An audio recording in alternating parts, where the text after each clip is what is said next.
নমস্কার, আমি প্রিয়দর্শিনী মুখার্জি। আপনারা কেমন আছেন? আশা করি আপনারা খুব ভালো আছেন। আমি অন্য দিনের মতো আজকেও একটা নতুন ভিডিও নিয়ে আপনাদের কাছে চলে এসেছি। বাইরে প্রচুর বৃষ্টি হচ্ছে, তারপরেও আপনাদের সাথে আমি ভিডিও শেয়ার করার জন্য চলে এসেছি। আমার গলাটার খুব খারাপ অবস্থা, একটু মানিয়ে নেবেন আপনারা।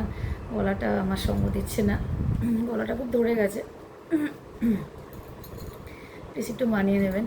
তো আজকে আমি আপনাদেরকে বলবো এমন এক মন্দিরের কথা, যে মন্দিরে অনেক অজানা রহস্য আমরা জানি না।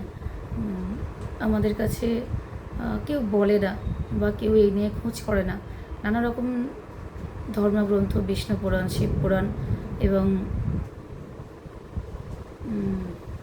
আরও যা যা ধর্মগ্রন্থ আছে সব কিছুতে এখানে এই যে মন্দিরগুলো আছে না আমাদের চারদিকে ছড়িয়ে, তার অনেক উপাখ্যান আছে, অনেক অজানা রহস্য আছে, যা নিয়ে কেউ মাথা ব্যথা করে না। কিন্তু আমি আপনাদেরকে আজকে একটা মন্দিরের কথা বলবো, যে মন্দিরের কথা আপনারা শুনলে আপনাদের খুব ভালো লাগবে। অজানা তথ্য দেবো আপনাদের কিছু। তো আজকে আমি বলবো আপনাদেরকে বদ্রীনাথ মন্দিরের কথা। উত্তরাখণ্ডে আমরা জানি বদ্রীনাথ মন্দির আছে। তো বদ্রীনাথ মন্দির আমরা অনেকে জানি যে এটা কিন্তু মহাদেবের নয়। উত্তরাখণ্ডে যত মন্দির আছে বেশিরভাগই মহাদেবের, কিন্তু এই মন্দিরটা না, বদ্রীনাথ যেটাকে বলছে সেটা কিন্তু মহাদেবের মন্দির নয়।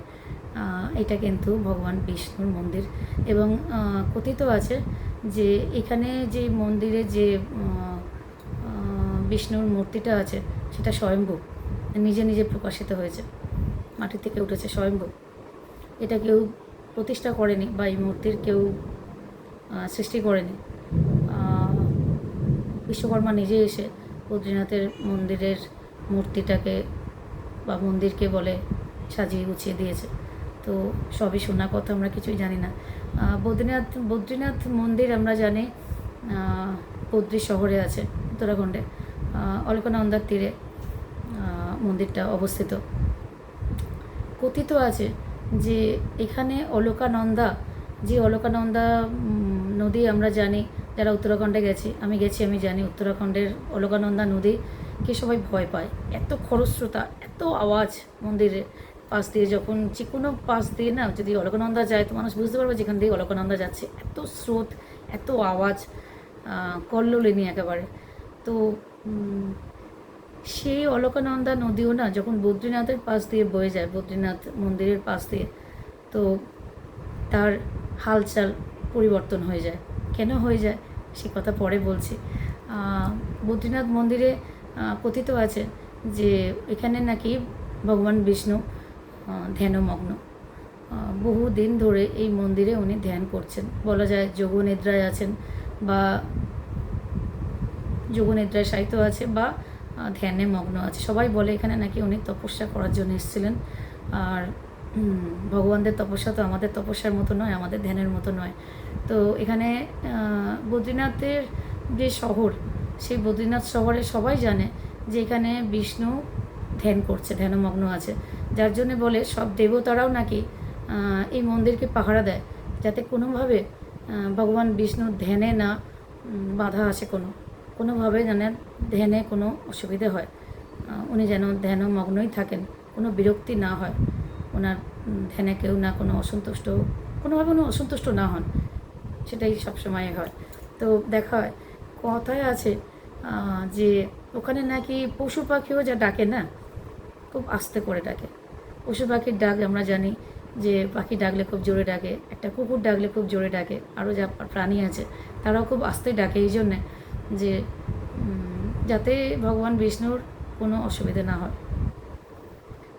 তো ওখানে বলে বদ্রীনাথ মন্দিরের চারপাশে যদি বাজ পড়ে, তো বাজেরও কোনো আওয়াজ হয় না, কিন্তু বাজের ঝলকানি দেখা যায়, যে আকাশ থেকে বাজ পড়ছে।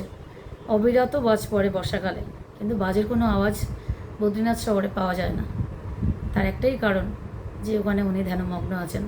ওনাকে ইন্দ্রদেবও কিন্তু কোনো রকমভাবে বিরক্ত করতে চান না, ডিস্টার্ব করতে চান না, সেই জন্যে কিন্তু ওখানে কোনো আওয়াজ হয় না।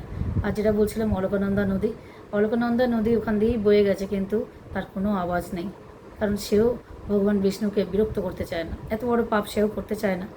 তাই আর কথিত আছে আর একটা কথাও আমরা অনেকেই জানি যে এই বদ্রীনাথ মন্দির নাকি কোনো দিন ধ্বংস হবে না।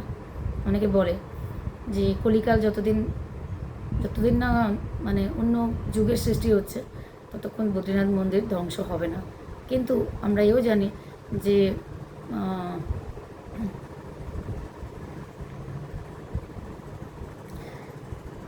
এখানে না এই মন্দিরে দুটো রূপ আছে, নর ও নারী। এখানে দুটো রূপ আছে ভগবানের। তো নর ও নারী, নর ও নারায়ণ, ঠিক আছে। তো বদ্রীনাথ মন্দিরে যুগ যুগ ধরে ধ্যান করছেন বলে নর ও নারায়ণ। আর এর সামনে, এই বদ্রীনাথ মন্দিরের সামনে না একটা তপ্তকুণ্ড আছে। সেই তপ্তকুণ্ড চারপাশে বরফ পরে ভর্তি হয়ে যায় যখন, তখনও কিন্তু ওই তপ্তকুণ্ড থেকে ধোঁয়া বেরোয়।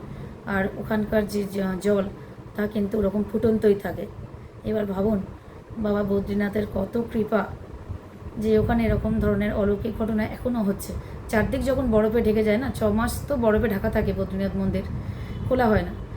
আর বদ্রীনাথ মন্দিরে যারা যায় বলে যে তারা নাকি আর কোনোদিন মাতৃগর্ভে জন্ম নিতে হয় না। বদ্রীনাথ মন্দিরে যদি কেউ যায়, পুরো পাথরের মন্দিরটা, সামনেটা পুরো পাথরের, তো যদি কেউ যায় বলে তাকে আর মাতৃগর্ভে কোনোদিন জন্ম নিতে হয় না। তো এও কথিত আছে যে ওই যে প্রাকৃতিক গরম জলের তপ্তকুণ্ড না, ওটাতে নাকি ভগবান বিষ্ণু এখানে স্নান করে ওঠার পরেই বদ্রীনাথে মন্দিরে প্রবেশ করেন ধ্যান করার জন্য। তো ভগবান চাইলে কি না হয়। আর যোশীমঠে একটা, আমরা জানি বদ্রীনাথের কাছাকাছি যোশীমঠ, যোশীমঠে আমি গেছিলাম। যোশীমঠে একটা নৃসিংহ মন্দির আছে। তো সেই নৃসিংহ মন্দিরের সাথে বদ্রীনাথ মন্দিরের একটা সংযোগ আছে বলে মনে করা হয়। এখানে নৃসিংহের একটি হাত ধীরে ধীরে দুর্বল হয়ে যাচ্ছে। নৃসিংহের একটা হাত দুর্বল হয়ে যাচ্ছে। স্থানীয়দের বিশ্বাস যখন এই হাতটি ভেঙে যাবে তখন নর ও নারায়ণ পর্বত একত্রিত হবে এবং বদ্রীনাথের দর্শন বন্ধ হয়ে যাবে। আমি বলি, বদ্রীনাথ মন্দিরে যারা গেছেন তারা জানবেন যে বদ্রীনাথ মন্দির না মাঝখানে, বদ্রীনাথ মন্দিরটা মাঝখানে, আর দুপাশে নর ও নারায়ণ, নর ও নারীও অনেকে বলে, নর এবং নারী, এই দুটো পাহাড় বদ্রীনাথ মন্দিরের ঠিক পাশে। এবং প্রতিনিয়ত বিজ্ঞানীরা দেখেছে যে প্রতিনিয়ত ওই পাহাড় দুটো কিন্তু মন্দিরের দিকে ঘেঁষে চলে আসছে, মন্দিরের দিকে এগিয়ে আসছে। এবং যত এগিয়ে আসছে তত মানুষের যাতায়াত করার পথ কমে যাচ্ছে, সংকীর্ণ হয়ে যাচ্ছে। এবং কথায় আছে, বিষ্ণু পুরাণেও লেখা আছে, যেদিনকে ওই পাহাড় দুটো এক জায়গায় হয়ে যাবে না, সেদিনকে বদ্রীনাথ যাওয়ার পথ বন্ধ হয়ে যাবে। এবং আপনারা নিরাশ হবেন না যে বদ্রীনাথ যাওয়া যাবে না আর কোনো দিন, তা নয়। আদি বদ্রী বলে একটা জায়গা তৈরি হয়ে গেছে অলরেডি। সেখানে বদ্রীনাথের স্বয়ম্ভু, সেখানেও বাবা বদ্রীনাথ স্বয়ম্ভু মাটির থেকে উঠছে এবং অনেকটাই সৃষ্টি হয়ে গেছে তার।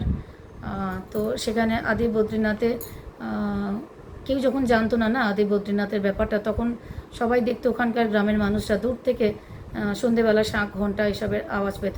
শাঁখ বলতে মনে পড়লো, বদ্রীনাথ মন্দিরে কিন্তু শাঁখ শঙ্খধ্বনিও দেওয়ার নিয়ম নেই, যাতে বাবা বদ্রীনাথের কোনো রকম অসুবিধা না হয়। উনি যেহেতু ধ্যানমগ্ন আছেন, যাতে কোনোভাবে ওনার ধ্যান না ভাঙে, তার জন্য কিন্তু সারা বদ্রীনাথ শহর বাবা বিষ্ণুর সেবায় নিয়োজিত। আপনারা বলতে পারেন যে বদ্রীনাথ নাম কেন মন্দিরটার, বিষ্ণুর নাম নয় কেন? তো কথিত আছে ওখানে অনেক বেরি ফলের গাছ ছিল। তো বেরি ফলটাকে ক্রমাগত বিকৃত হতে হতে বদ্রিতে এসে পৌঁছেছে, বা বদ্রি ফল বলতো। সেই বা বদ্রি গাছের তলায় বিষ্ণু ধ্যানমগ্ন হয়েছিলেন, সেই জন্যই ওই জায়গাটাকে বদ্রীনাথ বলা হয়, ওই মন্দিরটাকে বদ্রীনাথের মন্দির বলা হয়। এবং প্রথমে এখানে আমরা জানি মহাদেব প্রথমে ছিল এখানে। মহাদেবকে বিষ্ণু একটা ছোট ছেলের রূপ ধারণ করে মহাদেবকে এসে বলেছিল যে আমি এখানে থাকবো। মহাদেব বুঝতে পেরেছিল যে এটা বিষ্ণু চল করছে, আমার সাথে চলাকলা করছে। তো মহাদেব হাসি মুখে পার্বতীকে নিয়ে এখান থেকে চলে গেছিলো। মহাদেবেরও খুব পছন্দ ছিল এই জায়গাটা। তো প্রথমে এখানে মহাদেব ছিল, তারপরে যখন বিষ্ণু ধ্যান করবে বলে ঠিক করলো, বিষ্ণু যখন এই জায়গাটা খুব পছন্দ হলো, তখন মহাদেব এখান ছেড়ে চলে যায়। এবং পরবর্তীকালে বিষ্ণু মানে বদ্রীনাথকে আমরা দেখতে পাই এখানে। এবং মানা হয় কেদারনাথ এবং বদ্রীনাথের মধ্যে একটা সংযোগও আছে। কেদারনাথ থেকে বদ্রীনাথ অবধি একটা গভীর সুড়ঙ্গ আছে, যেটা সুড়ঙ্গ পথে গেলে কেদারনাথ অবধি যাওয়া যায়। আর বৈজ্ঞানিকরা তো সবসময় কিছু না কিছু ব্যাপারে লেগেই থাকে না, প্রত্যেকটা মন্দিরের রহস্য উদ্ঘাটন করার জন্য বলুন, বা বৈজ্ঞানিক ব্যাখ্যা দেওয়ার জন্য বলুন, লেগেই থাকে কোনো না কোনো মন্দিরের সাথে। তো বদ্রীনাথ মন্দিরের সাথেও সেভাবেই আছে। কিন্তু বদ্রীনাথ মন্দিরের কাছে যে কোনো আওয়াজ হয় না, কোনো কিছু, এমনকি বাজ পড়লেও কোনো আওয়াজ হয় না তার। এই ব্যাপারগুলোকে আপনি কোন মাত্রায় নিয়ে যাবেন বলুন তো, কোথায় নিয়ে যাবেন? যে একটা যে আমরা দেখি সব জায়গায় বাজ পড়লে কি মারাত্মক আওয়াজ, কিন্তু বদ্রীনাথের যাতে ধ্যানের কোনো রকম অসুবিধা না হয় সেই জন্য বদ্রীনাথের মন্দিরের পাশে যে বাজগুলো পড়ে তার আলোর ঝলকানি তো মানুষ দেখতে পায়, কিন্তু কোনো আওয়াজ শুনতে পায় না।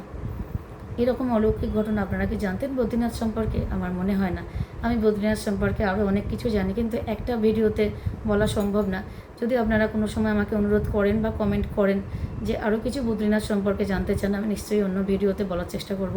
কিন্তু একটা ভিডিও বেশি বড় হয়ে গেলে তখন আপনাদের দেখার ধৈর্য থাকবে না, স্কিপ করবেন, সেটা আমার পক্ষে ঠিক না। আমি চাইবো আপনারা সব ভিডিওটাই দেখুন, তাই না? তো আজকের মতো নমস্কার।